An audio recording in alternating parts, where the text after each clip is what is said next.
In this brand new series, we are rewriting cricketing history. The greatest test team of all time, question mark, the 1980s West Indies team, is stepping through time in today's game. Greenidge, Haynes, Richard, Gomez, Marshall, Garner, Holding, all of the greats from 1980s West Indies cricket in one 5-year save. The Goals become the number one ranked test team in the world, they win the World Championship, the number one ranked team in ODI cricket, win the ODI World Cup, the number one team in T20 cricket, and win the T20 World Cup. Can we dominate with one of the most dominating teams of all time, but in the ultra-professional, data-driven, short-form obsessed cricket of 2024? Now, we've also put in a baseline that the West Indies still exists. We've gone over Bangladesh. And although we find ourselves bottom of the World Test Championship and in 9th, 7th and 9th in the Test and ODI and T20 World Rankings, I've got a feeling we're going to end ourselves a lot higher than that by the time we are done. Our team is stacked full of their greatest players of all times. All of them have now been born in the year 2000. They've all unretired from international cricket and they've changed allegiances. Everything else remains the same, so these are their actual records. And we have got an excellent team to pick from. Kalachurran in the team is a question mark. Do you go with him or Richie Richardson? Richie Richardson's 1980s was probably better than 1990s, particularly mid to late 1990s Richie Richardson. Carl Hooper's in there, averaging 36. He does give us a spin option. I think I'm going to go with Richie Richardson. Clive Lloyd, Viv Richards, averaged 50 in his career. You've got Greenidge and Haynes, two of the finest openers that Test cricket has ever seen. With the wicket keeping, we've got, I think it's Gus Logie. It is Gus Logie, I know my cricket. And Jeffrey Dujon. Dujon's going to get the nod. He played more in the 1980s. And then the West Indies bowling in the 1980s was split into kind of two eras. You had the Marshall, Roberts, Garner, Holding era. And then towards the end, you also had Croft at the start of that as well. Then towards the end, you got Courtney Walsh coming through. I think he came through in about 85, 86. You also had Curtly Ambrose come through in about 88, but I've not put him into the game. So I've given us a squad of around 18 players. We are going to play every single match all the way through and see how good we can be with this team. And we get the privilege of going up against 2021. It's the 2021 version of the game that we're playing against Sri Lanka. First time away from home, spinner's deck. Now, we chose not to go with Roger Harper. We've gone with a pure seam attack. We're bringing the meat. As starts go, that is a good one. 166 all out. Malcolm Marshall. He was going over 4 overs from his first spell, but his second spell was very, very strong. Picked up a couple of wickets late into the innings. 3 for Michael Holding.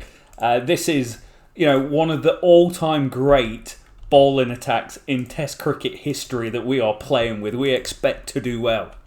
Oh my days, we've put ourselves in a good position here. Viv Richards goes big, 174 with some acceleration towards the end. Career best, 291. But that's his first century for this West Indies 1980s team. 50s from Greenidge and Haynes. They are one of the best opening partnerships of all time in the game. But we get runs from everyone except Richie Richardson. Might be something to watch. 474 lead, day 3, session 3. And it's a win day 1. An innings and 183. Good performance. Marshall with another 3 here. I did feel the pinch around the bowling attack that I really needed another player that I could draw upon to bowl a few overs. So I think we are going to have to make the change that Carl Hooper is the guy and gives us a spin option going into the second test. 5-star 1980s West Indies team. Let's roll. 131 all that. They were actually going relatively well at 3 for 105 at one stage, but Mikey Holding got stuck into them. One of the greatest commentators of all time as well, to go alongside with one of the best bowlers of all time. 259 wickets at 23 in his career. Incredible specimen. He absolutely rampaged through the back end. Here it is, 5 wickets in 4 overs he bowled, 3 in 1 over. We've got complete control of this game. 267 run lead.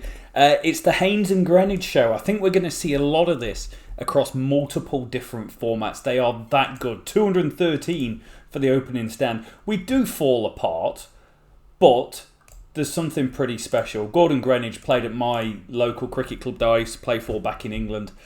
He played there one game. He turned up with, I think it was Sheffield Cricket Lovers back in the mid-90s, and there's photos of him on the wall. So, incredible specimen of a player. Yeah, we're going to move on to the next series. We smashed them here. Innings in 125. Outstanding start, as you would expect from this star-studded team. We get runs throughout the team, actually. 3 centuries from the batters. 4 players past 50 as well. That's quite nice to see him with the ball. This is where we're going to do the most damage. The team is renowned for its incredible bowling attack. Interesting, first set of one-dayers. Now, everyone in this team obviously played one-day international cricket. We do need to get Tamim Iqbal out of there. Viv is going to take the captain's armband. Desmond Haynes can keep wicket in this format. That is brilliant. That helps us balance the team. Do we go with Roger Harper in the team, or do we just... Yeah, I think we do. I'm going to bring in Roger Harper. He gives us another bat, but it also gives us 1 spin option when playing on a super spinning deck. Marshall, Roberts, Garner, Holding. Got Walsh and Croft we could bring in. We've got Kalachurran on the bench as well. So first set of 3 one-dayers going up against Sri Lanka. Bowling first again. Can't win a toss. Always give a good first impression of yourself. Sri Lanka, 153 all out. Joel Garner with 5. Most of them coming towards the back end when he came in for his second spell.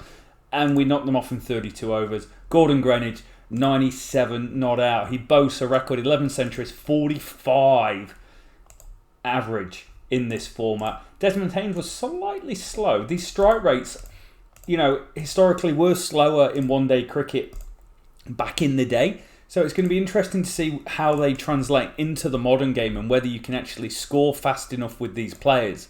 Really interesting, Mr. Bond. 312. We get 140 from Viv.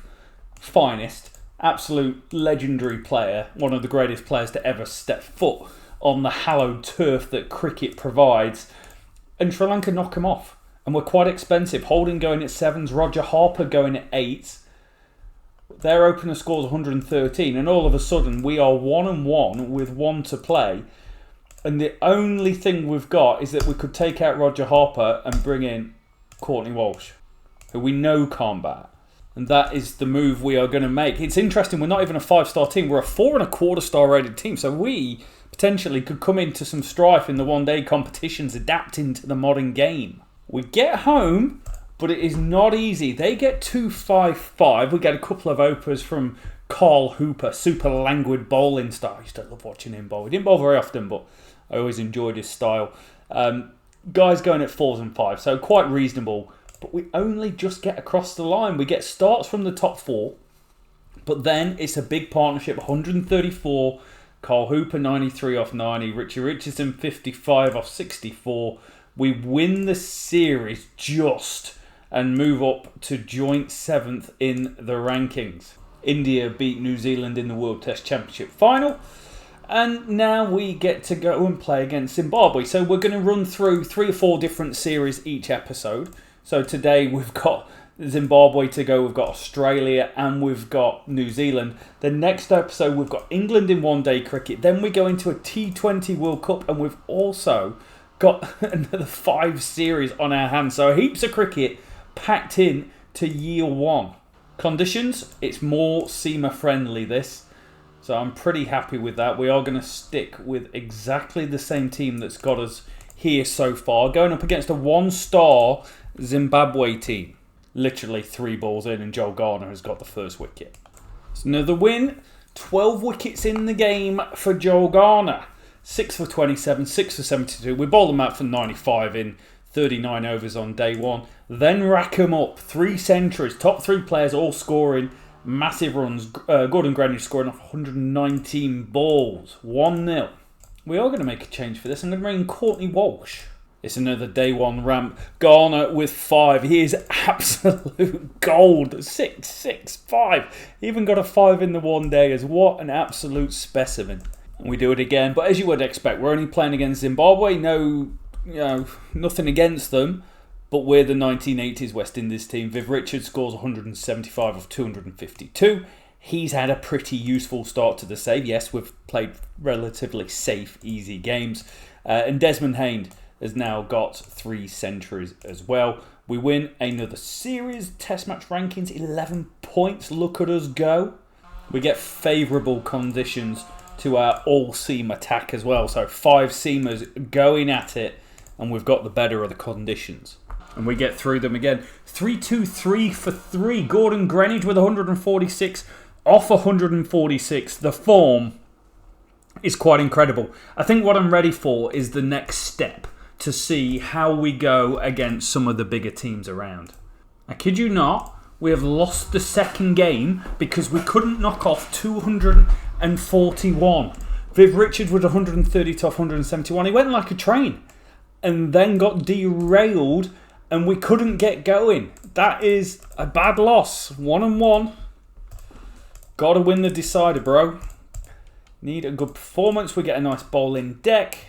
The weather is looking beautiful. We are going to bat. 310 is a good score. We get another 100 from Gordon Greenidge. This time off 95 balls. The strike rate, his career strike rate of 66 in this format. Well, this year he's putting up 95. So, good performance. We do win. We do win the series. And we get 3 wickets from 10 overs, 36 runs. Cole Hooper, take a little bow. Win the series. Okay, we expect to win these series, but some of the averages that the bowlers are putting up are phenomenal. And to be honest, most of the bowlers are performing really, really well. Puts us up into 6th in one-day cricket. 22 points on the back beauty. As we get to see the West Indies 1980s team in T20 cricket for the very first time. We do get more of a spinner's deck going on, but I don't think we're going to change around the order that much. We've got very defensive openers who are scoring at an exceptional rate. I never would have put Gordon Greenidge as defensive.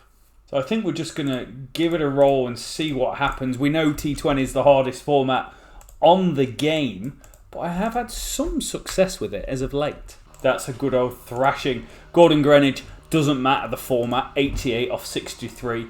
Desmond Haynes, I'm a bit worried about here. He was going at a horrendous strike rate, like 40, and then I batted him on full aggression, and he managed to get a little lucky. So, good performance. 196 is a good score. Winning is a great effort, but it's not a shoo-in that we are going to be a great team in this format. It's still only Zimbabwe, but we knock off 107 in 9 overs. Gordon Greenidge, 21 ball 50, as we bowl them out for 106. Joel Garner taking 4 for 9. Sitting quite pretty here. I wonder if that is a Bangladesh record.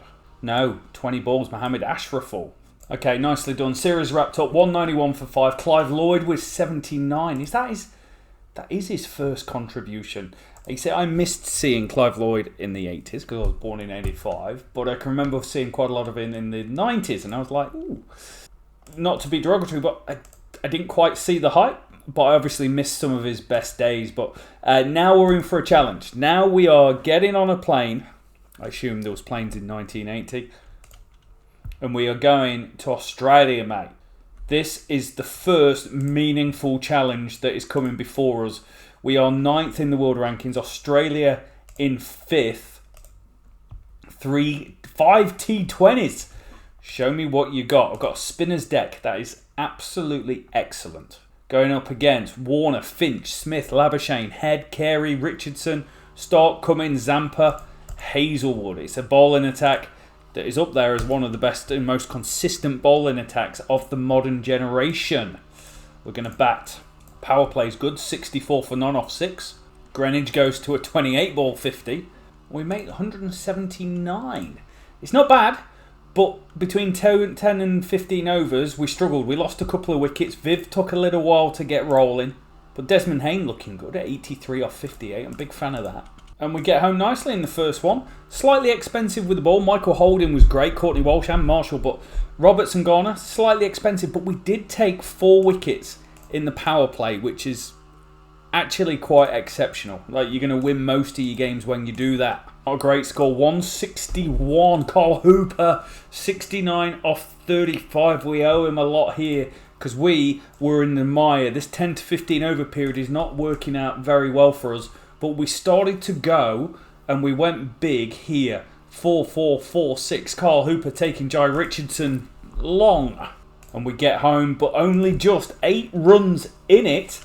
Pat Cummins 23 off 9. We've seen him do it in real life. Carey 39 off 21. There was some good stuff. I got my bowlers slightly muddled up and I had to bowl Carl Hooper for an over in the 16th over. He got smashed around and made it tighter than probably what it was for a long period of time.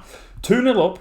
We're a 4.5 star rated team in this T20 format. We win. The series is tied up. It wasn't a great performance with the ball. We're going long. Holden went at 10s. Courtney Walsh at 11s.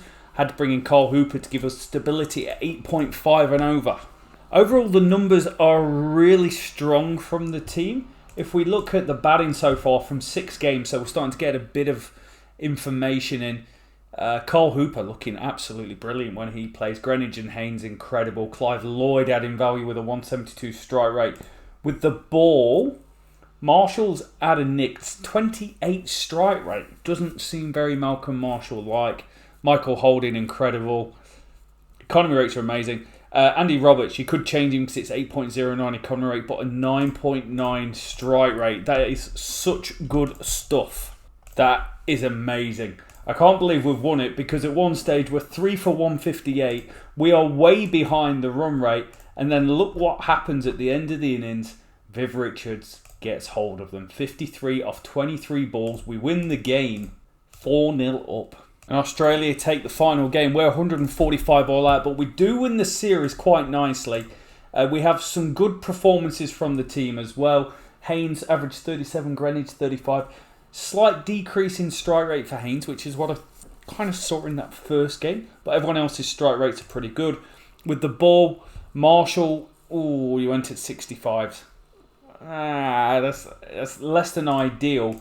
But the world ratings are going to enjoy what we're doing here. Into 8th, just behind England. And last series of the game, of the episode, we're going up against England. One days and T20s before next episode we go into the T20 World Cup. Sorry, we've got New Zealand before England. Always, first episode, it's all about white ball cricket. 5 T20 internationals again. And win well in the first one. It's a Carl Hooper 59 off 46 that gets it done with the bat. We only score 151, but when your bowling attack looks like this, some days it doesn't matter. And we win the second, this time chasing. We knock off 156 in 16.5 overs. Roberts and Clive Lloyd get us across the line again. It's solid bowling. The economy rates are good. The strike rate is strong. Are we putting ourselves in a position where potentially we could be favourites for the T20 World Cup? I think it's starting to feel like it. Malcolm Marshall with 55 not out to give us a score. That's a thing. Going up against a good New Zealand team. Jameson, Henry, Bolt, Neesham, Santner. It is a very, very good team, but with the bat, they are struggling. Joe Garner picks up 6. I wonder whether I don't want to change Malcolm Marshall. 6.75 economy rate is incredible. Can't do it. Can't touch it. He picks up 2 for 35 here, but again, 134 all out. The depth of our bowling, well, the 5 that we've got on the pitch is absolute legendary. We cruise home. We're 4-0 against New Zealand. And just like the Australia series, we don't quite win it. Ross Taylor with 85. What a player that young man was. Carl Hooper with 51. We win the series 4-1. With the bat, Carl Hooper shines, but Haynes, question mark, 125 strike rate. But the ball was exceptional. No one averaged over 20 throughout. And we're up to 17 points above England. 3 random one-dayers thrown in against England before we have the final warm-ups of the T20 World Cup that's coming up next episode. We go big. Gordon Greenidge goes big. 184 off 145. Desmond Haynes 50. Viv Richards 90. The partnerships are incredible. We were 1 for 303 at one stage. We absolutely decimated them and bowled them out relatively easy. Roberts picking up 4. But England aren't done. They fight back. 2-4, 1 for 9 is all we can muster. Wickets shared around. Jordan Thompson picking up 3 wickets. But England do it. Ben Stokes not for the first time standing strong when they needed it. The averages are really good in one-day cricket for us so far. So I don't think there's a need to really change anything. With the ball, everyone's just a bit out of form for some reason. and we do it. It's a series win. They get 268. Again, Ben Stokes with 74. 3 for Courtney Walsh. But with the bat, it's Sir Vivian Richards. 105 off 82. Clive Lloyd with a runner ball 50. Takes us home. Country road. We beat England. We move up to 4th in the world rankings in one-day cricket. And we have the last 3 warm-up games against England for the T20 World Cup. And it does want us to play a couple of different players. So Courtney Walsh has got a 7.33 economy rate. I think has been absolutely brilliant for us. 12 strike rate. It wants us to give Colin Croft a run out. It also wanted us to not play Kalachharan, who's got a 144 record strike rate. So I am going to make those changes. We're going to experiment one more time. Croft goes at 10s as they score 197. Josh Butler scoring 60. Jason Roy 45. Batting down the order. But it is no match as Viv Richards scores a fast 50. Carl Hooper scores 58. Not out to give us the win. And I think the last match with the experiments is in. Richie Richardson 36 off 19 is quite nice. We score 195 but they knock him off. Croft again. He's gone at 11.33, so I think that is an obvious change we're going to make, that Croft is not going to be the guy, Courtney Walsh is the guy, but there is a question mark over Kalachharan or Richardson. Courtney Walsh comes in and goes at 11.75. England bat well, 168. Ben Stokes again down the order, causing the mayhem, but with 4 balls to spare, Clive Lloyd calmly takes us across the line for another series win. What has been a fantastic opening episode to this. The aura of this West Indies 1980s team is on show. They score fast, they take wickets, they bowl fast, and now we find ourselves 11 points behind India in the T20 rankings, 5 behind England in ODIs, and we've not really played much Test cricket that's meaningful. We are still bottom of the Test World Championship, but next episode we go in to the T20 World Cup. It is going to be massive. Thank you so much for watching. Thank you so much for the support. If you like this, huge thumbs up for the channel. Share it around. Let's show the aura of the West Indies 1980s team all around. We'll see you soon.